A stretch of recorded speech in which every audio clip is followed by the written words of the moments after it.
عليكم ورحمة الله وبركاته. ازيكم عاملين ايه؟ فيديو النهاردة هناخدكم معانا في جولة لرحلة رشيد، وهنصور لكم كل حاجة بالتفصيل، فتابعوا معانا الفيديو للآخر وما تنسوش اللايك والسبسكرايب وتفعلوا زر الجرس عشان يوصلكم كل فيديو جديد احنا بنعمله. وكمان ما تنسوش تصلوا على النبي، اللهم صل وسلم وبارك على سيدنا محمد وعلى آله وصحبه. هنا بقى قررنا ان احنا نركب المركب دي، هي بتعدينا الناحية التانية على طول عشان المكان ده بيبقى فيه كله مية، فمحدش بيعرف يعديها يعني بعربية او اي حاجة، فبتضطري تركبي المركب دي عشان تعدي بيها للناحية التانية. رشيد لما عدينا بالمركب الناحية التانية كانت عارفة كأنها مزارع، كلها زرع والناس بتزرع بجد، والله كأنك رحتي أرض زراعية، كان المنظر جميل قوي. وغير كده احنا لقينا البيوت الصغيرة شكلها عارفة كأنكم بتتفرجوا على التلفزيون بجد. البيوت الصغيرة كان شكلها جميل قوي، تحسي ان انت عايزة تقعدي فيها على طول. فالمنظر كان جميل قوي ان انت تركبيها وتشوفي المركب وهي ماشية كده في النيل، كان المنظر حلو قوي. وهنا بقى حبايبي، هنا ركبنا المركب انا والبنات مع بعض. بصراحة يعني فسحة النيل جميلة جميلة قوي. المركب هي ماشية في المية، يعني كأنه بحر، بس هو النيل طبعا معروف، يعني احنا عشان متعودين في اسكندرية على البحر، فساعات بنركب مراكب هنا في اسكندرية نفس المنظر يعني. فبس النيل بصراحة يعني منظره جميل قوي. نفس المنظر لما بنروح القاهرة كده، نفس الشكل بتاع لما تركب مركب وتمشي في المية جميلة. فكانت رحلة كويسة وحلوة وجميلة وفسحة حلوة. وهنا بقى يا جماعة بعد ما نزلنا من المركب رحنا عند حجر رشيد، قلنا نروح نتصور جنبه، المكان هناك جميل قوي. وهنا في المدفع ده صورنا جنبه حجر رشيد اهو ورانا، اهو شايفين ده كده، قلنا نتصور جنبه، شكلها حلو قوي والمكان يعني مبدع وجميل جدا، وننصح بيه اي حد عايز يتفسح كده بالاجازة انه يروح رشيد، جميلة جدا. كل مرة كده تاخدوا برضو أبنائكم وتنزلوا تتفسحوا في أي حتة تغيير جو. هي كانت عشان الأجازة بتاع 6 أكتوبر، وعشان خاطر الأيام كانت كذا يوم أجازة، فقلنا نقضيها هناك في رشيد. وبصراحة البلد جميلة قوي، وانت داخلة رشيد كده بتلاقي منظر الشجر، معروف النخيل هناك يعني، معروفة بالنخيل اللي هو الطويل قوي وكله بلح. بعد ما لفينا بقى رحنا داخلين هنا بيت اثري. طبعا رشيد معروفة بالبيوت الأثرية، في أي مكان هتروحوها هتلاقوا بيوت أثرية كده، فاتحينها زي للسياحة وكده. دخلنا احنا بقى البيت ده، بجد من جوه تحسوها قلعة، بجد في نفسها قلعة. كان شكلها حلو قوي، وانتي داخل تحسي ان كانت في ناس عايشة قبليكي معديين بخطوة بخطوة. وانتوا داخلين برضو بيبقى في شخص هو المسؤول ده، هو اللي بيشرح لكم بقى الاماكن اللي جوه البيت، يعني يوريكم الصور اللي جوه دي، والمكان اللي هو الحته العاليه دي مش عارفه شبه المسرح تقريبا اللي كانوا بيعملوا فيها ايه. خاصه بالحاجه، وده خاص بيهم الدولاب ده لانه فيه الاساس تحت الملابس وكده. بصوا بقى معانا كيس المشربيات ديت. المشربيه دي اسمها مشربيه ومشرفيه.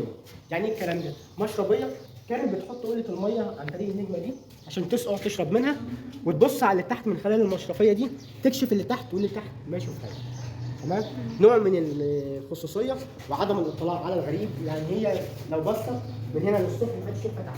وهنا بقى الشباك، عارفين شباك بتاع رايه وسكينه بتاع زمان، كان شبهه كده، اللي هو الوش ما بيبانش وانتي بتبصي على الشارع، فبتلاقي كده البيوت شكلها تحفه قوي. هو كان ماشي معانا خطوه بخطوه، بيشرح لنا مثلا كل مكان، بيبقى داخلين مثلا احنا وناس تانية، بيبقوا مثلا مجموعتين عائلتين كده فوق.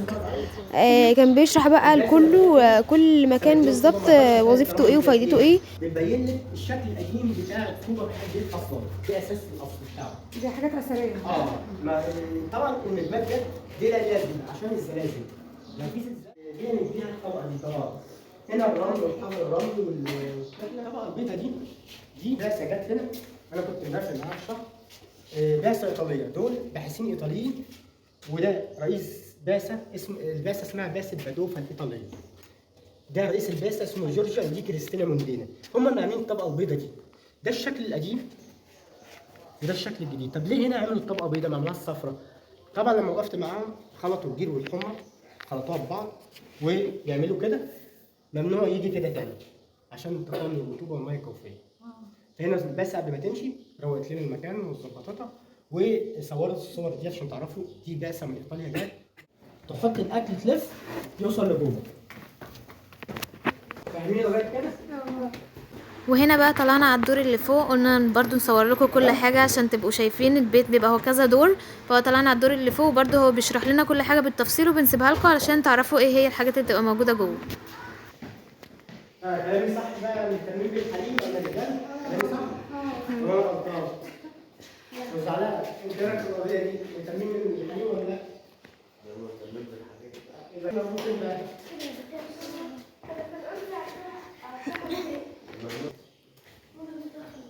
او واحده تسالني ايه هي وسيله الاضاءه في المنازل الاثريه او في البيت العثماني؟ كانت بالشكل ده، بس ده احنا محدثينه بكهرباء. هي اسمها المسرجه. دي كانت اسمها زمان المسرجه عشان تبقوا عارفين. برضه هنا استغلوا الحيطه وعمل هنا طبعا زي حاجه سريه خاصه بيه. انا عايز ايه؟ ورقه مهمه، امانات خاصه بالقائد بعينها جواها، تمام؟ ويقوم قافل عليها، بتبقى خزنه سريه ويقفل عليها كده، تمام؟ دي اسمها الخزائن الحائطيه، بيحط فيها الحاجات الخاصه، ورق مهم، رسائل مهمه، اي خطاب باين. واللي فوق يعتبر دي زي بقى النيش عندنا اعتكاف، تحط فيها حاجات الزينه، تمام؟ هنا برضو ما ننساش عثمان اغا قطبي يعمل لنا حاجه كويسه في الجنب هنا، عمل لنا اسطبل، عمل النظام بيسموه خشب الخرب السريجي والميمون. يعني ايه؟ يعني واسع وضيق. هنا في رشيد اتقنوا النظام والدباغه والحداده، يعني كان صناعيه وما زال موجود الحرف. استاذ علاء فاهم الكلام ده، الحرف موجوده وعملوا الموضوع هنا، يعمل لك شغل او بس شغل يعني دقيق، بيسموه شغل عمل دقيق شويه.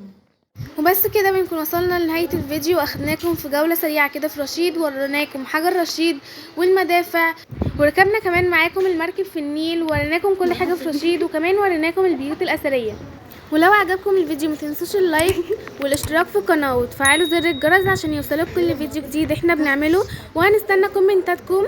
ولو انتوا برضو رحتوا رشيد قولولنا ايه رأيكم في رشيد هناك، وما تنسوش طبعا تصلوا على النبي، واستنونا فيديوهات جاية. باي باي.